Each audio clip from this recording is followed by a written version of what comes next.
hat, everybody. I'm Hoardergamer. Do you like the hat?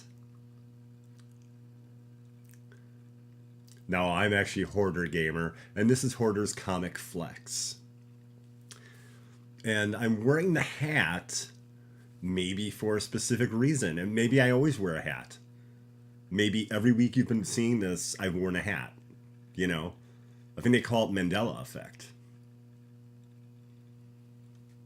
But anyway, don't pay too much attention to the hat.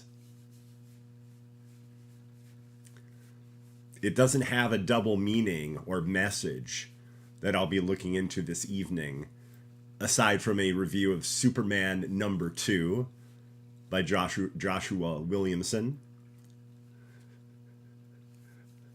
Hi, Hero Mentor.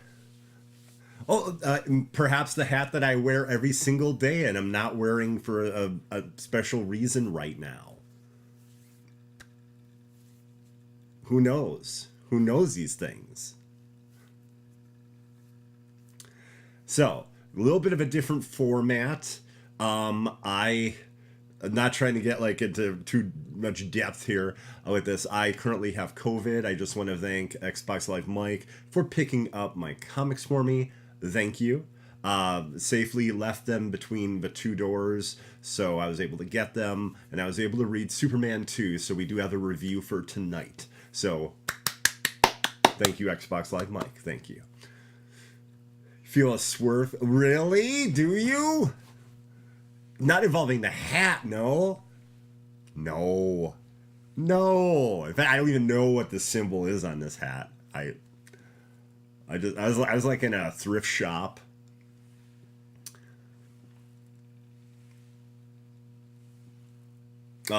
Thrift hat shop, and yeah, that's what they had. So, first off, we're going to start with quite a bit of gaming news, and it's exciting gaming news, everybody. It's not terrible gaming news. First off, well, would you look at this? The Diablo 4 open beta starts this Friday. So, you can actually play this on Friday, Saturday, and Sunday. I believe it's available till Monday at 2 p.m. Central, because that's when it ended last weekend. And Hero Mentor has no excuse not to play.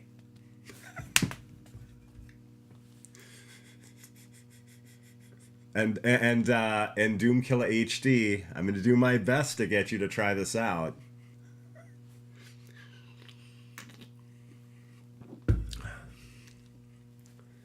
But yeah, access to all the classes this weekend.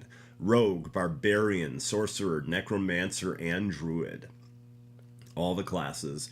Plus, it's the first area of the game, the Fractured Peaks, and you get to get up to level 25. And if you get to level 20, you get awesome things like I mentioned last week, like a beta wolf pack.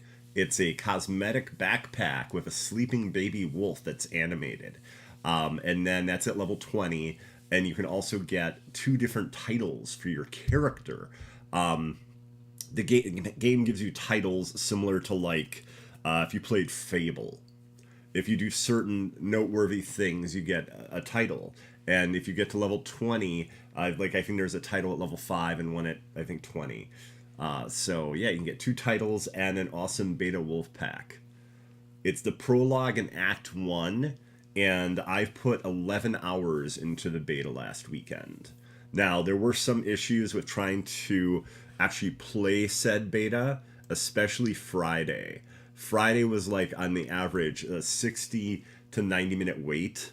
Although mine said like 70 and it was like 45 or 50. So it wasn't exact. It wasn't quite as long as I thought it would be. There were disconnects and things like that. But Saturday, things were already looking better.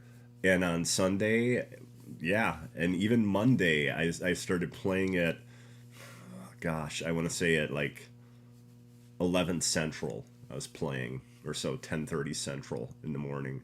And yeah, it was no problem. It was like 1 minute to get in and play. So that was super cool. But yeah, let's see what else can I say about the game. The look of it is amazing. It is beautiful. It's like the Diablo 2 Resurrected, the remake of Diablo 2, and even better than that.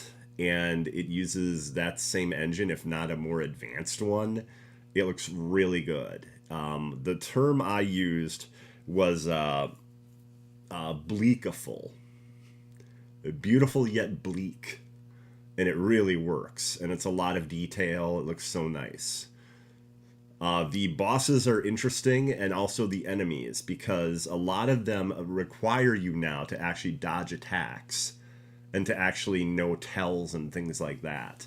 So in Diablo 3, especially like when it came out for like Xbox One and PS4, it had a number of patches by that point, and you could pretty much soak most of the enemies' attacks, even like on hard or expert if you were playing the campaign and you had good enough gear and some legendaries. This doesn't feel that way. This feels like enemies will take you to task.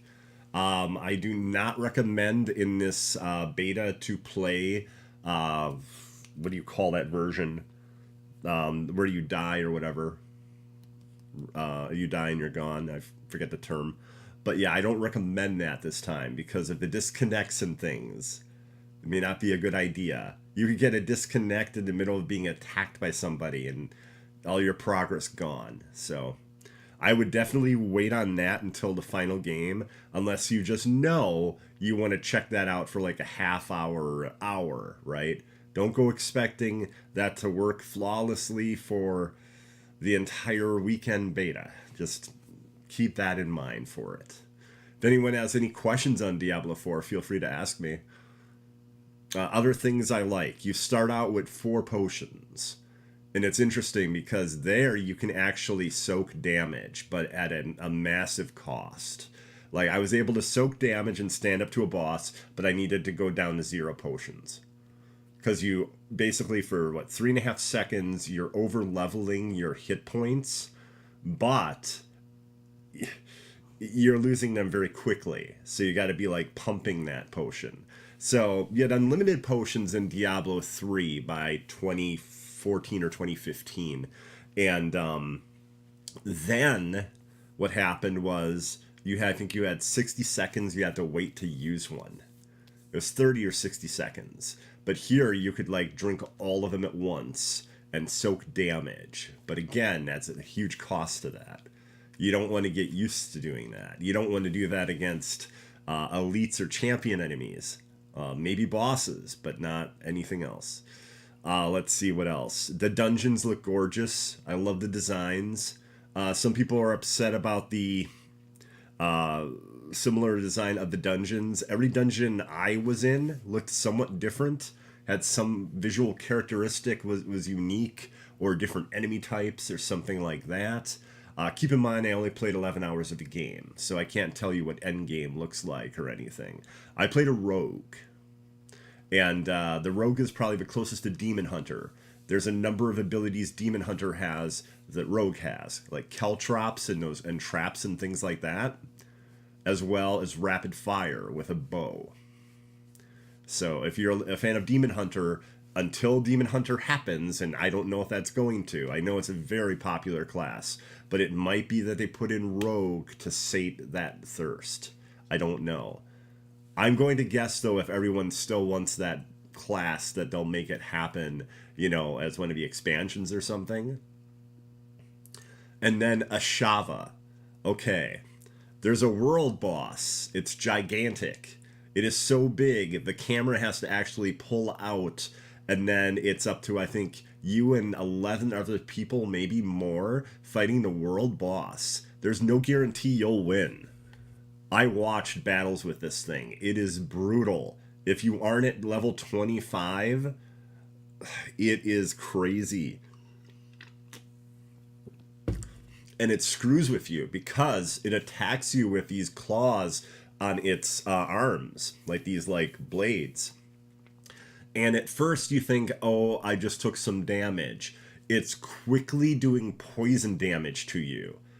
And there was something where the character had a bubble that appeared, and if they were able to get into that bubble, they could survive and not die.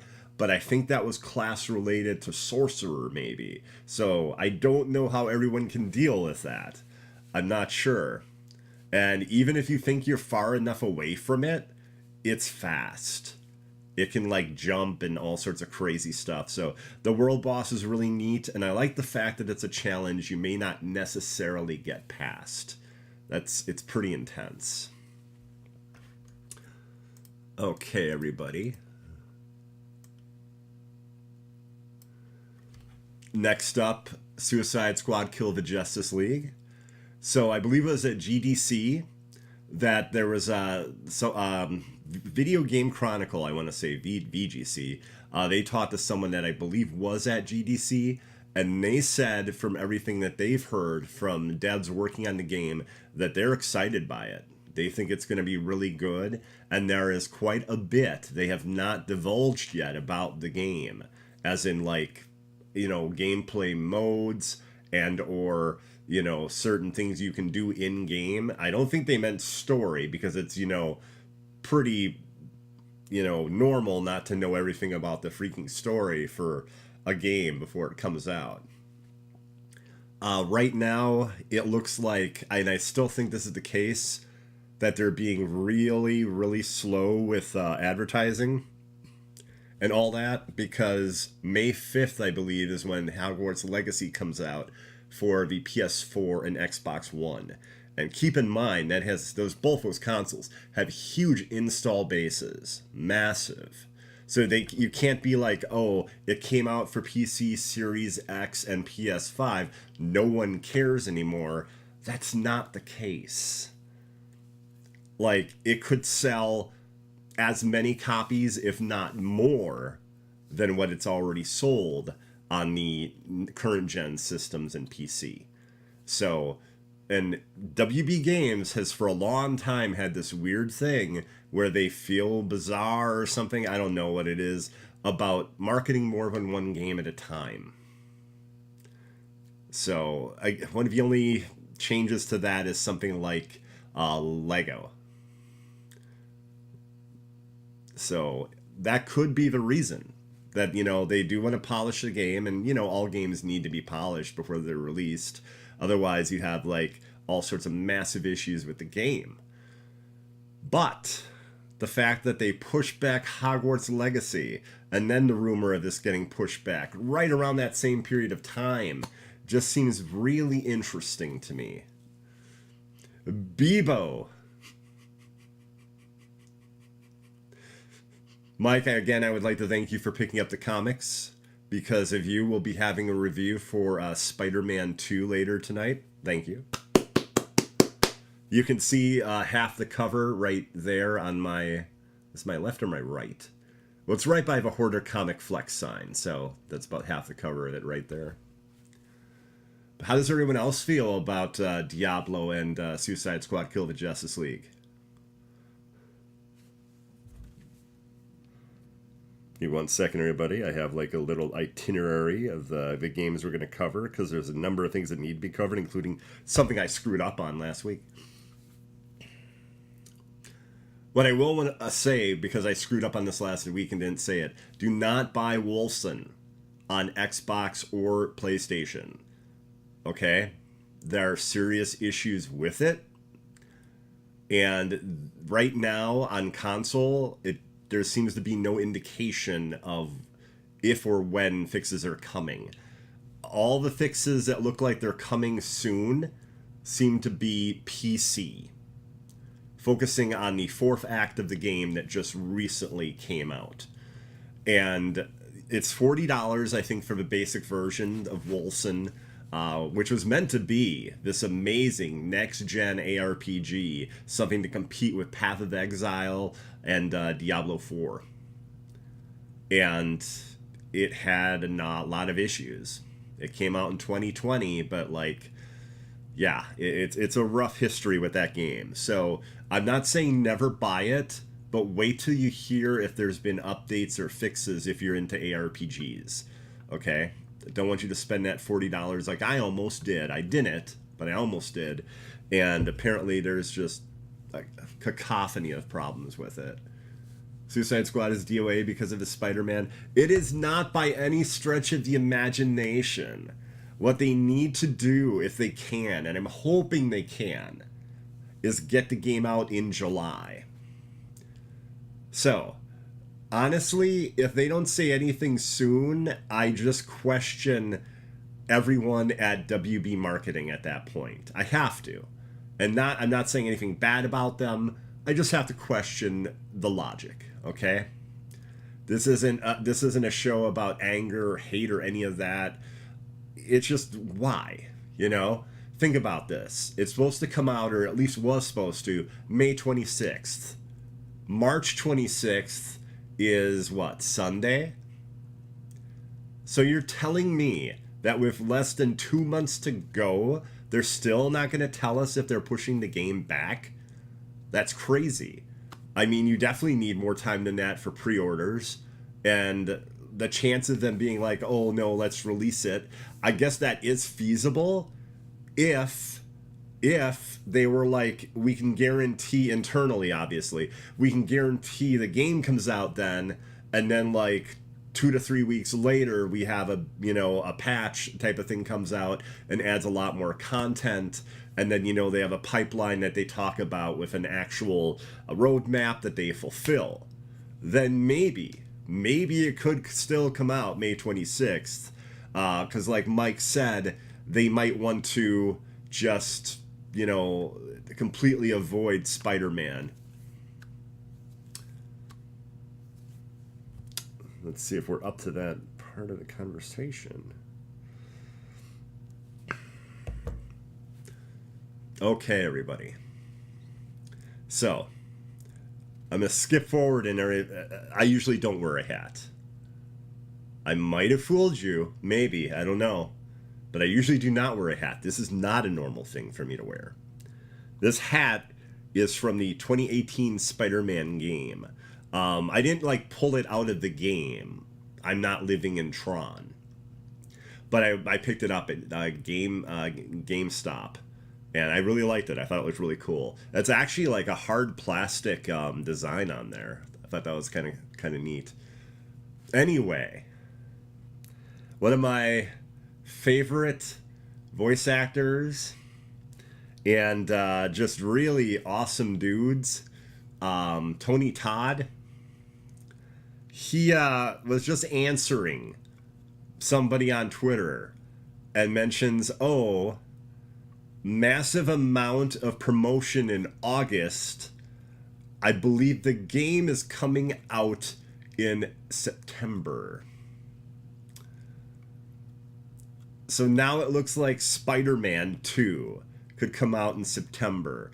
And apparently one of the toys, this is a bit of a spoiler, everybody, so if you want to avoid for 10 seconds or so, I guess mute me for 10 seconds. Okay.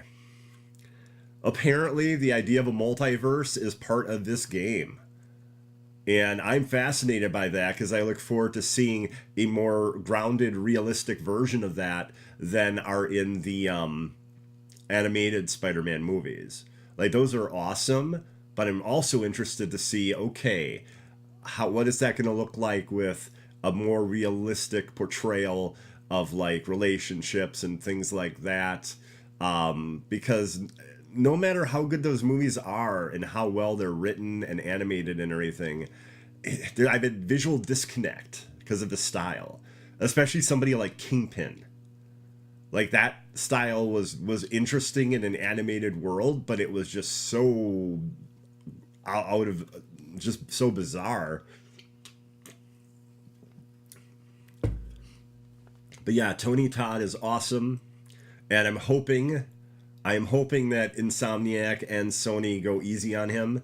Here's the thing these companies need to understand. This has made the fans even more excited about the game.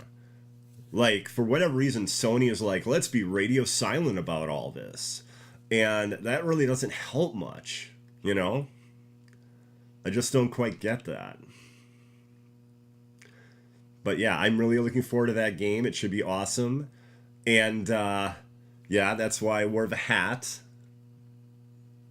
One of the only complaints I've had about Spider-Man 2018 and Spider-Man 2020 Miles Morales was I felt that some of the side content really felt like endgame stuff because it was incredibly difficult. Like the stealth stuff with Miles, one mistake and you have to do the entire mission over. Like they didn't do that with Mary Jane. Mary Jane had checkpoints. Like it's just certain things I don't quite understand. I'm sure there'll be different difficulty levels to play the game on though, and I might have to do that for the excess or side missions and stuff. We'll see. But yeah, I'm really looking forward to that game. I'm looking forward to both Suicide Squad: Kill the Justice League and Spider-Man 2. Probably two of my biggest games this year, besides Diablo 4 and Star Wars Jedi Survivor. Also, Redfall previews came out today, including one from Jay Shopblast. And it looks very cool. It looks like this interesting mix of like, as I think as Jay said, partially like Borderlands. I can't recall the other game that Jay said, but it looks really neat. The open world aspect is cool. You are untethered, so you can move around that world, similar to Gotham Knights, where you could have another player and be untethered in Gotham doing patrols. So I think it's going to be cool, and it's exciting for me because Redfall is on Game Pass. So if you have an Xbox Series X, I think it is only, I don't know if it's Xbox One, I'm not sure. But Series X and Series S, it is for sure. I think it's going to be a really cool game. I'm also excited about a game where you attack and shoot and do stealth on vampires more than something like zombies. I like zombies, but I think like a lot of people, I feel they're a bit overdone. Like you can totally disagree, but like, everything is with zombies for the most part. The story trailer for Star Wars Jedi Survivor, Marin is back, so Knight's sister Marin. Amazing looking set pieces everywhere. Game comes out, I believe it's April 27th. It was pushed back from March 17th, I think it was. Yeah, I think it was just like last week it was supposed to come out. But yeah, it looks so good. So I expect that to be an excellent experience because the first game was... I think we're almost out of game news. Indeed, we are out of game news, but we are not done with the hat. Because right now, everybody, it's time for us to toy around. Well, would you look at this? Would you look at this craziness? Now, I believe it was leaked just a few hours before Marvel actually showed this off. Spider-Man 2 action figure of Marvel's Miles Morales. He also comes with a delightful cat. It's a cute cat with an outstretched paw. It's pretty neat. But like, it was hard for me to get a picture that looked good and dynamic with Miles and the cat. So again, I also can have like 3 pictures up for each of these toys. So I figured I'd go with this one. But yeah, I think he looks really good. Also, he's $24.99, and Spider-Man Peter Parker is $35. Even though alternate hands, blast effect, or electric effect, and a cat. So I almost feel they should just lower the price of this Spider-Man, because I think everyone will just buy Miles Morales and be like, you know what, you're charging too much for Peter. Also, the sculpting looks really good on this. It might be hard for you to see, but the level of detail looks even much better than the Peter Parker figure. Like, there's actual, like, three-dimensional sculpting on the webbing and everything. It looks really good. It's a really good Miles Morales figure. I think a lot of fans will pick this up. And GameStop, sure as hell, better have this and Peter, because people are going to want these, you know? I think the supply pipeline issues are going to be a little bit more fixed. So, like, if you buy games at GameStop, they're actually going to have t-shirts. They're actually going to have toys and things that, you know, fans would want. And not, like, 6 months later or just never. Yeah. But there's Spider-Man 2 at $24.99. He might go up on for pre-orders as early as tomorrow. Because there's a hint that sounds like it's Marvel and Spider-Man related to Hasbro about a toy going on sale. So it could be tomorrow that he goes. What does everyone think? I think he looks really nice.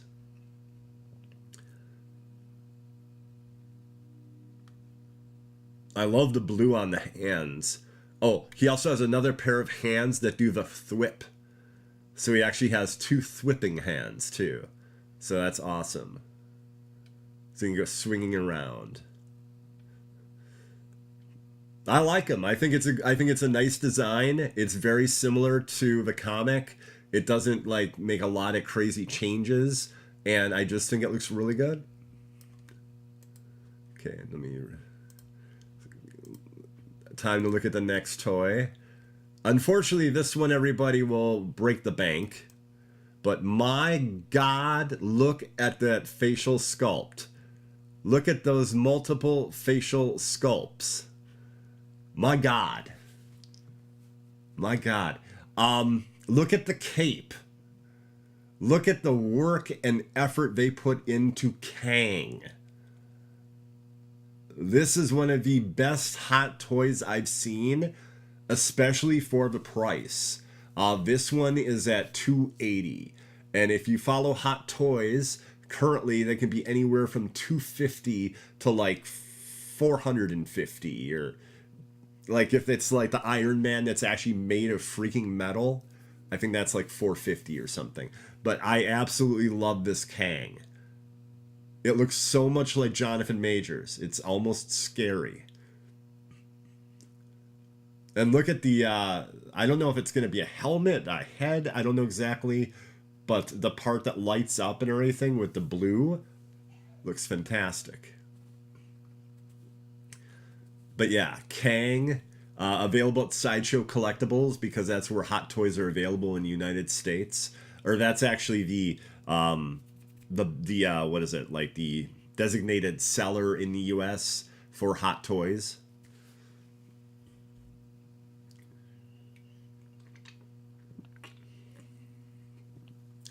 You can also find them at comic book conventions, but a lot of times they're going to be very expensive there, you know, being like reselled. But yeah, I love that. What does everyone think of Kang? Don't worry, I won't ask about every toy, but I mean, this one is phenomenal. My God, the armor work. And then I believe that's a full, like, material cape. And it doesn't even look like it's cloth. It looks like it's something nicer than cloth. All the multiple hands, you get the stand there. Separate rolling eyeballs.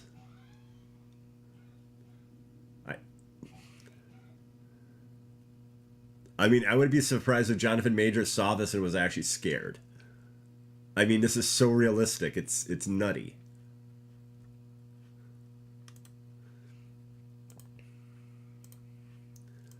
And finally, in all form, the head. Voltron.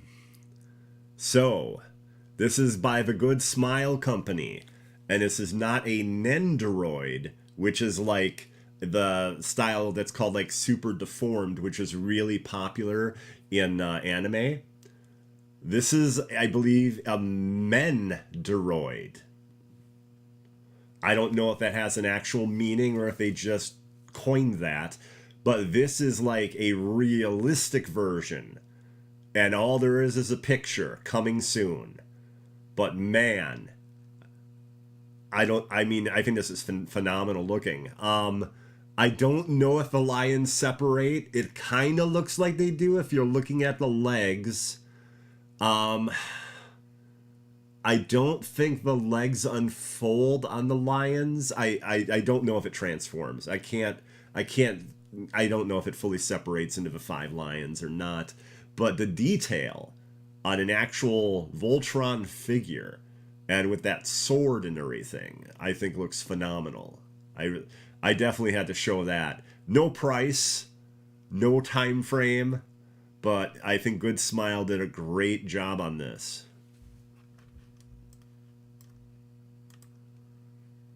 We'll send us back to planet Ares.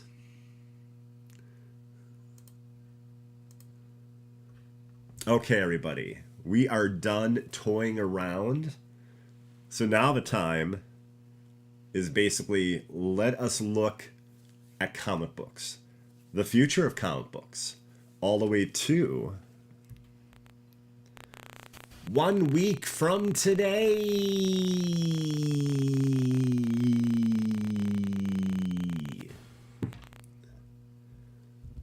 Okay, first up we have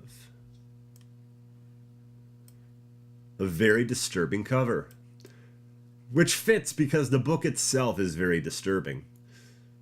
Something is killing the children. Issue 30. And it looks like Erica has gone through hell and has come out the other side of it. And I expect this to be a super intense and a crazy issue. My guess is this is the end of the battle with her against Cutter, who is part of another family of hunters, but apparently a not so nice family, as in the way Cutter has been acting.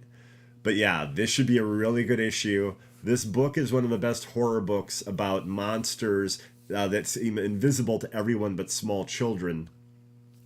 And basically when you become an adult, you can't see them. While these invisible monsters are out causing havoc and eating people to survive, the hunters have been sent to basically to these different towns throughout the United States and maybe even the world, I'm not sure, to fight these monsters. I believe it is the world because some of the houses aren't in the United States. I want to make sense otherwise. But yeah, something is killing the children, and that is one hell of a cover. I wonder if she's missing an eye. Because if that's the case, the battle with Cutter is going to be intense as hell. My God. Okay. Remove that. Next up, the Ambassadors. Only 6 people in the entire world can be chosen to have superpowers. And this is the idea, I believe, of all the different countries and everything competing to have their candidate be the one who gets powers. And it's Mark Miller, who is prolific. And if anything, I would almost say too prolific, because he's got so many books constantly coming out, it is hard to keep track of. If you're a big comic fan, you would have to just stop getting your favorite books to even afford or have time to read them all. It's just wild. It's crazy. But yeah, The Ambassadors does sound really cool. And this is a book I might review for next week. This sounds like a really neat one. Also, there's a concept behind it that's exciting. Each issue is a different artist. And I will be very honest, I'm not the biggest fan of Frank Quitely. But Frank Quitely has a very unique style, and I do appreciate that. And I think they're going to have artists with incredibly unique styles for each issue. And I think it might be like a surprise as to who's doing them. I don't know. But The Ambassadors looks really cool. And issue 1 comes out next week. And that's from Image Comics. Oh, Something's Killing the Children 30 is coming from Boom Comics. I don't know where I'll send this one, because I don't know that much about the story, so let's just remove that. And this, Thor 32. Thor versus Doctor Doom. It's supposed to be intense. It looks awesome. And I think it might be one of Donny Cates' last issues of Thor. It's a little confusing as to what further books Donny has coming out. But yeah, this looks really good. And Thor versus Doom, I was excited. I was excited by that. Also, it's a book I normally read, so. Okay, let me remove that.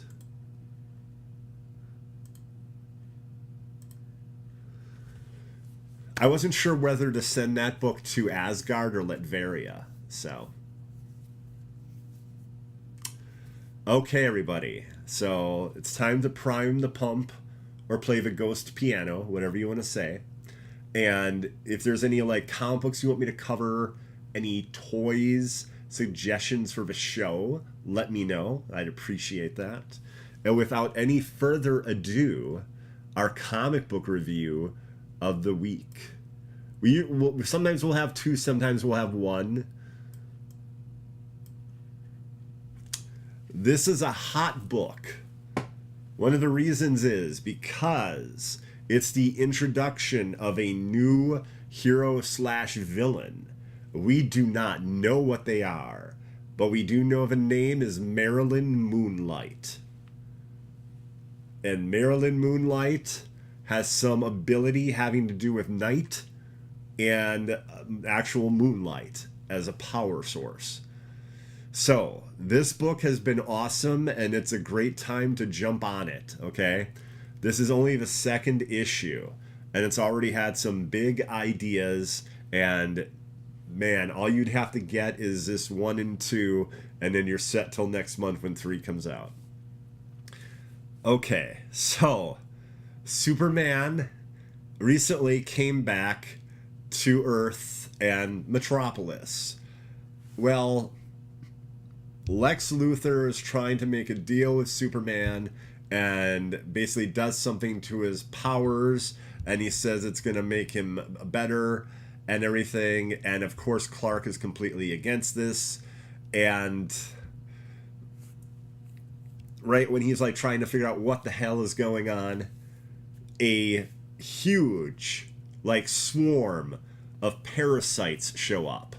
And by parasite, I mean the character that like drains energy and becomes much, much bigger. Okay? One of Superman's, I think, best villains.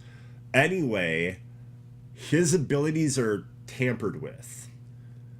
Involving, this is where it gets really crazy, involving, I believe, transplants from Bizarro Superman. And now, Parasite is able to multiply when it gets more energy. So one parasite becomes 2, becomes 4, becomes... Okay? So it's almost like World War P, World War Parasite. And it becomes a serious issue. And Clark has to contact Kara and John, and they're trying to contain all these parasites in Metropolis. Well, at the same time, Clark finds out that Lois is missing, and John cannot find her. Neither can Kara. That's huge news, by the way, because like members of the super family, like they could like tune into her heartbeat from miles and miles away. Like there's ways. So if she's off the radar, something very bad has happened, or someone with insane technology is involved, okay? So, he goes to the Daily Planet, and he encounters Marilyn Moonlight, and she's hostile. And she seems to resent Superman, but when you think she's attacking him, she ends up actually energizing him with moonlight energy. and then she leaves. So we don't know much about her. She says a few things. She's got a cool design, but it's very exciting to have a new character debut in an issue. And at the Daily Bugle, we sadly find out that somehow Lois has become Parasite as well. That's why they couldn't find her. So this was a difficult book to review because there's like, you really have to have that reveal there, or otherwise what happened to Lois, I couldn't even mention Lois. So, but it was really good. And I there's a lot I left out. I don't want a lot of cool Luther stuff and things like that. Really cool scene with Mercy. Mercy Graves. But yeah, I really think that if you like Superman, you're going to love this. And that Superman 1 and 2 have both been really good. Joshua Williamson, who spent years writing The Flash, I think is doing a really good job at Superman for the Dawn of DC Superman. And yeah. Let me just send this back to Metropolis. I definitely don't want to send it back to War World. Okay, everybody. I want to thank you all very much for watching. And did anyone have any suggestions, any ideas for future episodes?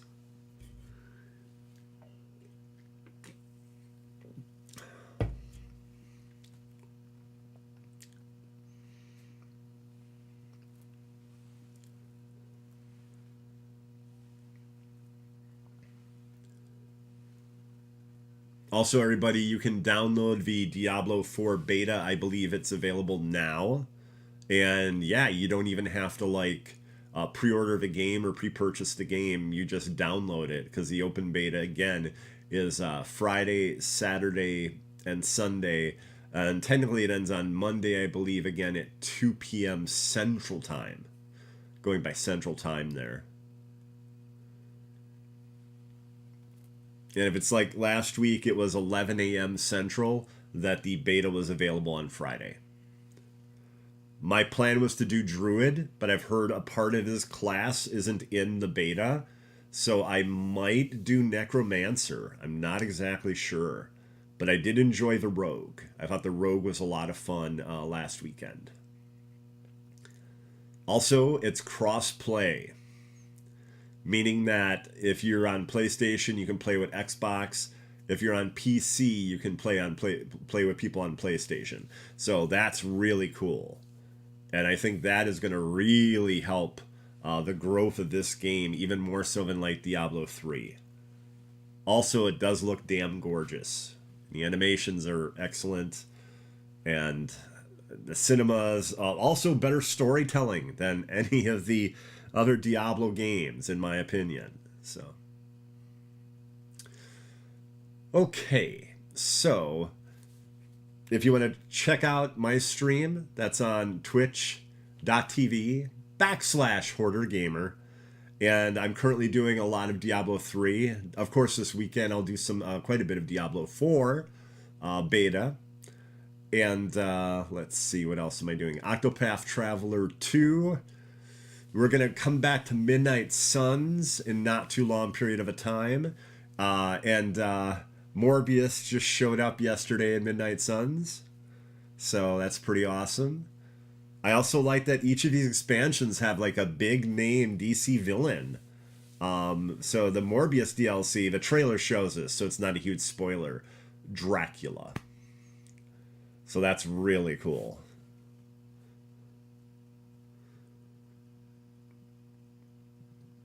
But yeah, everybody, I want to thank you all very much for watching. And again, next week the show will be at 8 p.m. Central. And thanks for watching it either live or whenever you decide to watch. Thank you very much. Morbin time. How you doing, Doom? Good to see you. Oh, no problem. Okay, everybody, I want to thank you all very much for watching. And yeah, maybe I'll see you this weekend on Diablo 4, because I'll be playing quite a bit of it. I have got to get to level 25 with my character, and I've got to get that wolf puppy at level 20. So that's got to happen. That has got to happen. Okay, everybody, have a great night, and I will see you later. Bye bye.